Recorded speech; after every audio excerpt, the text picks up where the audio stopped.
கவனத்திற்கு வண்டி எண் 161003 பாம்பன் விரைவு வண்டி தாம்பரம் இருந்து திருத்துறைப்பூண்டி, பட்டுக்கோட்டை, அறந்தாங்கி, காரைக்குடி, சிவகங்கா, மானாமதுரை, ராமநாதபுரம் வழியாக ராமேஸ்வரம் வரை செல்லும் வண்டி இரவு 11:20 4வது நடைமேடைக்கு வரும் என்று. For the kind attention of passengers, train number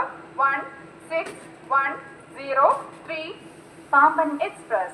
from Tambaram to Rameswaram via Thiruthuraipoondi, Pattukkottai,